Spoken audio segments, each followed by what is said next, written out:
É o mesmo problema de novo. Eu sei que isso começou como uma guerra para derrubar o governo do Irã, para destruir o país, ou colocar um governo fantoche, algo parecido com o que aconteceu na Líbia ou na Síria. Mas a situação mudou completamente. Como você disse, agora a questão é quem vai controlar essa rota marítima estratégica, o Estreito de Hormuz. E parece que poderia haver soluções em que todos saíssem ganhando, se houvesse algum esforço diplomático para criar algum tipo de órgão administrativo. Mas me parece, pelo menos é a impressão que eu tenho do Irã hoje em dia, que eles já não acreditam mais que a diplomacia seja possível. Porque, bem, no fim das contas, eles estão lidando com selvagens. E eu não uso essa palavra à toa.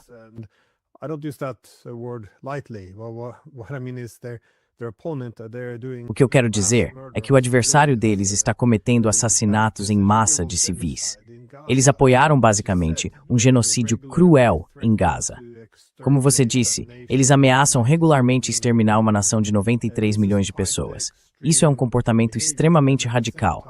E, ao mesmo tempo, não há nenhuma possibilidade real de diálogo ou de diplomacia. Quer dizer, eles chegaram a fazer acordos diplomáticos. Tiveram o JCPOA, mas os americanos não cumpriram a parte deles.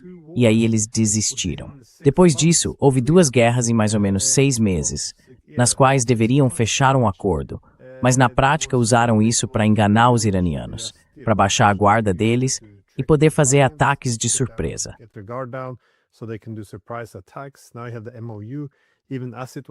Agora você tem o memorando de entendimento. Mesmo quando foi assinado, o Trump já dizia que não tinha nada a ver com reparações, sabe? E ainda ameaçava atacá-los de novo. Tudo isso violava o próprio memorando enquanto ele o assinava. Quer dizer, se a gente olhar isso dentro de um contexto mais amplo do que está acontecendo no mundo, dá para ver algo parecido na guerra contra a Rússia também.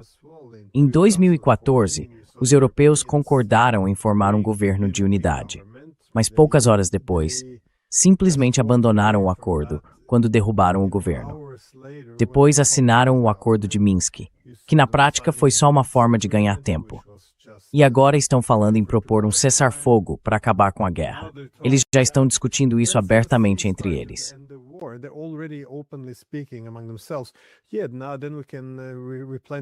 Agora eles podem reabastecer a Ucrânia com mísseis, podem reconstruir o exército, podem mover tropas da OTAN para dentro da Ucrânia. Então, ninguém está realmente buscando a paz. A diplomacia virou só um jogo. A gente está vendo uma brutalidade num nível totalmente novo. A diplomacia morreu. Claro, os chineses devem estar observando isso também, chegando à conclusão de que a partir de agora, a força é o que manda. Não existe mais lei internacional, não existem regras, não existe diplomacia. Não há acordos que a gente possa assinar que realmente definam como as nações devem se relacionar. Isso é extremamente perigoso. E é difícil imaginar como o mundo vai ficar depois dessa guerra. Mas diante disso, será que existe algum caminho possível?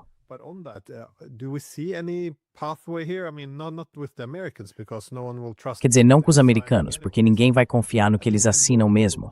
Acho que todo mundo que viu quando assinaram o memorando de entendimento e depois leu o texto, sabia que os americanos não iam cumprir aquilo. Eles não iam pagar 300 bilhões de dólares. Não iam suspender as sanções. Não iam, acabar com as sanções e liberar todos os ativos do Irã. Quer dizer, era um absurdo, mas existem outros acordos que você acha possíveis? Tipo, Omã e Irã, por exemplo, poderiam chegar a um entendimento depois dessa guerra?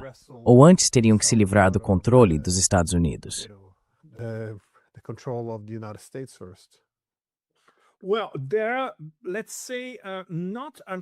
Bom, não existe, digamos assim, um grande acordo geral. Isso é impossível, porque envolveria os Estados Unidos.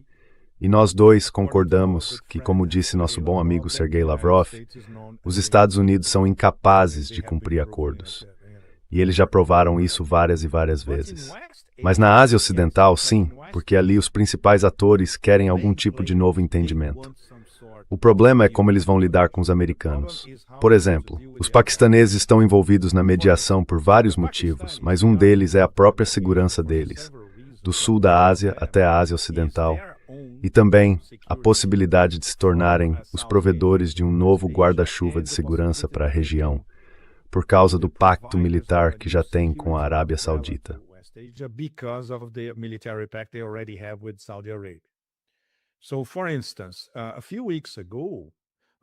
Por exemplo, há algumas semanas, o Munir foi a Riad basicamente para reforçar o pacto militar deles. Ele disse pessoalmente ao MBS algo como: olha, se você está procurando uma nova estrutura de segurança na Ásia Ocidental, nós somos os seus parceiros, e você sabe disso. Agora, como é que eles vão conseguir fazer isso?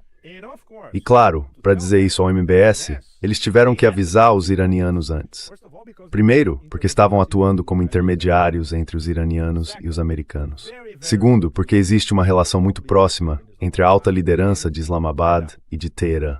Por exemplo, quando o Munir vai a Teherã, ele conversa cara a cara com o líder Mostafa Khamenei. Pouquíssimas pessoas no mundo, até mesmo dentro do Irã, conseguem fazer isso. Os paquistaneses, naquela história toda do kabuki suíço, ofereceram segurança para os iranianos. Larry eu heard it as 16. Larry and I were reported about that in detail. E a informação que a gente tem, vinda das pessoas na mesa, na verdade, dos mediadores, é que, olha, todo mundo quer algum tipo de acordo, seja lá qual for. O problema, claro, é como convencer o Trump de que um acordo é bom para ele, por causa do narcisismo megalomaníaco dele. Então, se não houver um acordo com os americanos, é bem possível que surja um acordo em torno de uma nova arquitetura de segurança, com o Paquistão atuando como coordenador. A Arábia Saudita e o Catar poderiam entrar, e mais para frente, talvez outros membros do Conselho de Cooperação do Golfo. Os Emirados Árabes Unidos são um caso complicado. Os mediadores, por exemplo, disseram para a gente que com os Emirados isso vai acontecer, mas vai levar pelo menos alguns meses para convencê-los de que é esse o rumo da história. E claro, a Turquia apoia essa ideia, o que é muito, muito importante. E o Egito também poderia fazer parte desse guarda-chuva de segurança. Então essa é uma possibilidade.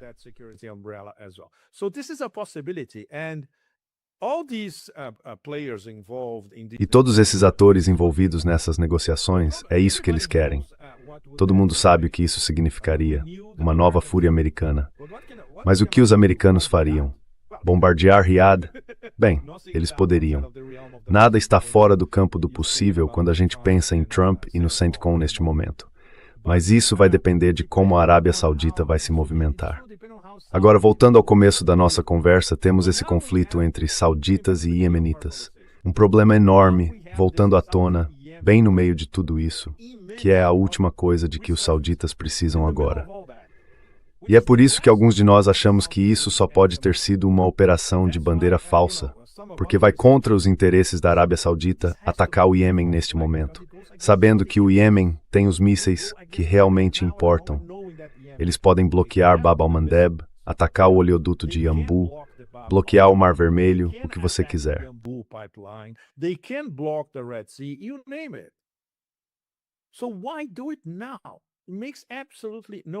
Então, por que fazer isso agora?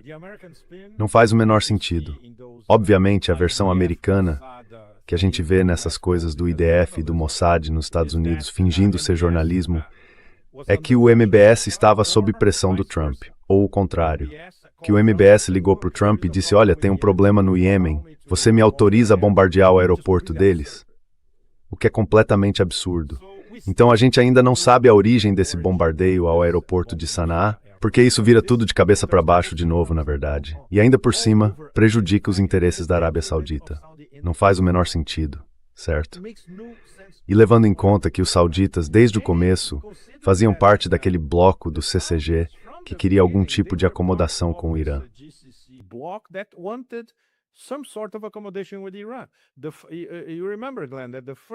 Você lembra, Glenn, que a primeira reunião em Islamabad, bem antes da reunião oficial em Islamabad, quando o Vance veio do Ocidente e o Galibaf veio de Teherã, envolvia o Paquistão, a Arábia Saudita, a Turquia e o Egito. Foi ali que tudo começou. Depois, claro, o Paquistão foi até a China. Conversaram com o Wang Yi, e o Wang Yi disse: olha pessoal, vocês precisam fazer melhor do que isso. E isso acabou levando à reunião Islamabad 1.0, presencial, ou quase presencial, porque eles nunca chegaram a conversar diretamente. Então a Arábia Saudita está envolvida desde o início nesse processo de paz e no memorando de entendimento. Por que eles iriam jogar tudo pro alto atacando o Iêmen do nada desse jeito?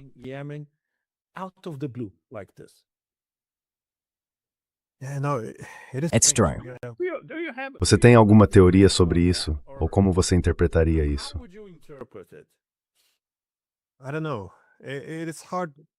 Eu não sei. É difícil entender por que isso faria sentido. Quer dizer, quando as pessoas olham o mapa do Oriente Médio, elas veem aquela Arábia Saudita enorme e o Iêmen pequenininho logo abaixo. Mas, de novo, isso não quer dizer nada. Primeiro, a Arábia Saudita tem acho que uns 38 milhões de habitantes. O Iêmen tem mais de 40. Então, na verdade, o Iêmen tem uma população maior. E na Arábia Saudita, cerca de 40% das pessoas são estrangeiras. Ou seja, não são aqueles que podem ir embora se a situação ficar instável demais. Então, na prática, os sauditas têm uns 23 milhões de cidadãos. Os iemenitas têm quase o dobro disso. E ainda por cima, uma população bem jovem.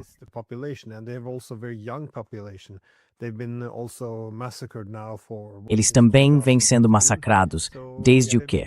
2015. Então eles já estão, digamos, calejados pela guerra. Estão prontos.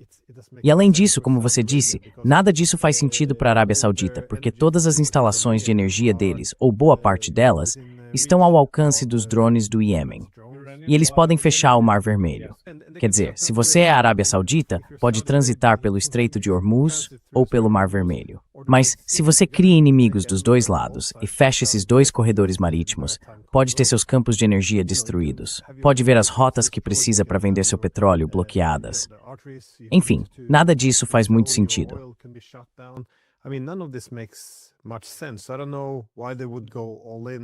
Eu não sei por que eles resolveriam apostar tudo nessa guerra, mas é realmente estranho.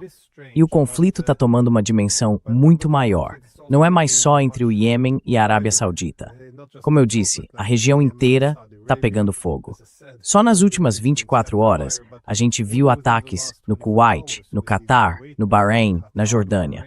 Quer dizer, o que a gente está vendo são sistemas de mísseis sendo destruídos, radares, centros de comando e controle de drones. É algo bem amplo, o que os iranianos estão atingindo agora. Então, como é que você está vendo isso, essa evolução no campo de batalha? Porque, se os Estados Unidos decidirem que já passou dos limites e quiserem voltar para a diplomacia, eu sinceramente não consigo imaginar por que os iranianos aceitariam isso.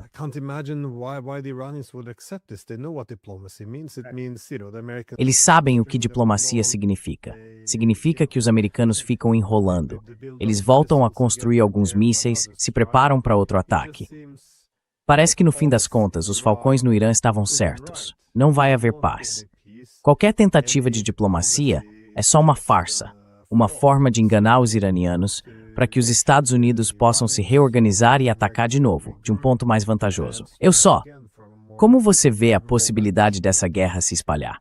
Porque, desculpa, tem muita coisa aqui, mas de novo, a gente vê a Arábia Saudita, vê o Iêmen. Como eu disse antes, agora tem combate de algumas milícias iraquianas na fronteira com o Kuwait. Eu ouvi gente como Marandi dizendo que no fim dessa guerra, o Kuwait talvez nem seja mais um país independente. Na verdade, isso vai trazer guerra para o Iraque. Eu só fico pensando, como é que você vê isso? De novo, a gente não tem bola de cristal. São muitas variáveis para fazer qualquer previsão clara. Mas a gente já consegue ver alguns movimentos ou possíveis caminhos que a região pode estar tomando agora.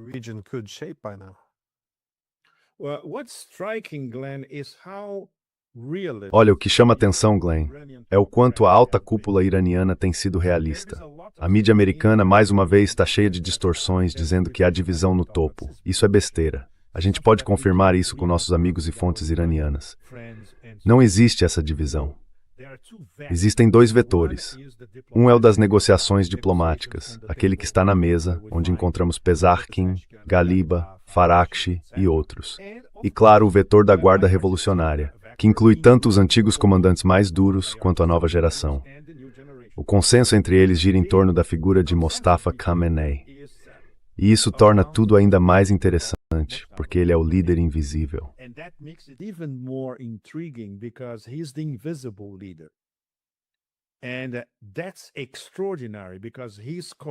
E isso é extraordinário, porque ele está conquistando atenção e respeito em todo o Irã, justamente por permanecer invisível.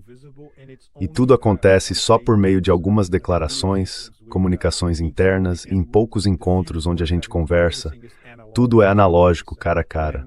Quando algo chega até ele, por exemplo, sobre o memorando de entendimento, só alguns dias ou semanas depois é que a gente realmente fica sabendo o que aconteceu.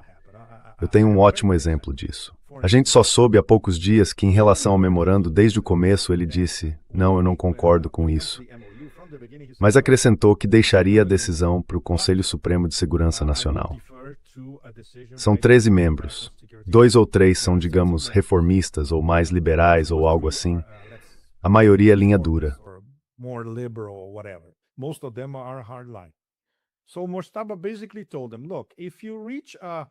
Então, basicamente, o Mostafa disse para eles algo como: olha, se vocês chegarem a uma maioria sólida, ele estava pensando em algo tipo 10-2, 11-3, algo assim. Ok, eu dou o sinal verde para seguir com o memorando de entendimento.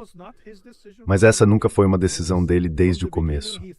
Desde o início, ele achava, como o pai dele também achava, que era impossível chegar a qualquer tipo de acordo com o Ocidente. E mais uma vez, ele acabou provando que estava certo. Isso, por exemplo, era algo que ninguém sabia no começo. A gente só ficou sabendo disso há poucos dias. Então ele está no controle total. E as pessoas com quem a gente tem contato, que passam informações para mim e para o Larry, algumas delas têm acesso direto ao círculo mais próximo do Mostafa, disseram que ele controla absolutamente tudo. Ou seja, ele é quem decide. E o mais importante agora, a era Mostafa começou na sexta-feira. The Mostafa era started on Friday.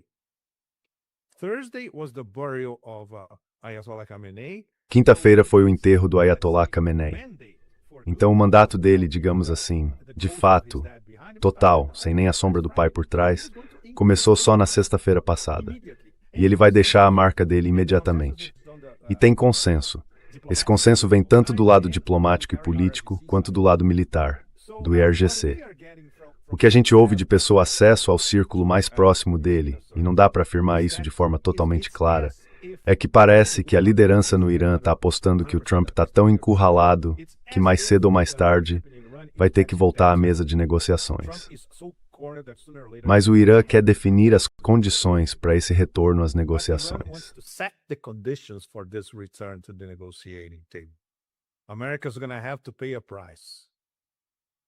Os Estados Unidos vão ter que pagar um preço. A gente ainda não sabe que tipo de preço vai ser. Destruição total de todas as bases americanas na Ásia Ocidental, talvez esse seja o preço. Ou ainda mais dor econômica, porque isso pode ser coordenado de perto com a liderança do Ansar Allah em Sanaa, certo? Bloqueia o Bab el-Mandeb e bloqueia a Arábia Saudita. Pronto, em termos de petróleo chegando a... E na verdade, um dos líderes do Ansar Allah disse publicamente, acho que há 2 dias, o que poderia acontecer se eles fizessem isso. Bem, o petróleo iria para 150, 200, o céu é o limite, literalmente. E aí vem o colapso da economia global, não há dúvida disso. Então eles ainda não querem jogar essa carta, mas podem.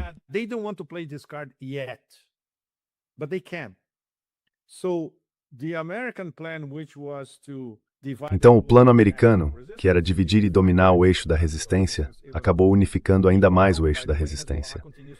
Enquanto isso, aliás, o Hezbollah continua dando uma surra nas forças de defesa de Israel no Líbano. As milícias iraquianas já estão em outro nível. Pois é, os americanos estão isolados, fora do bloco. O que eles vão bloquear agora? Vamos ver como vai funcionar esse bloqueio 2.0. E claro, em termos de desastre para a economia global, ainda pior, porque o Irã já disse, ninguém passa por Hormuz se não for pela autoridade do Golfo Pérsico, junto com a Marinha da Guarda Revolucionária e dentro das nossas águas territoriais. Fora disso, é proibido. Como é que os americanos vão interferir? Eles não conseguem.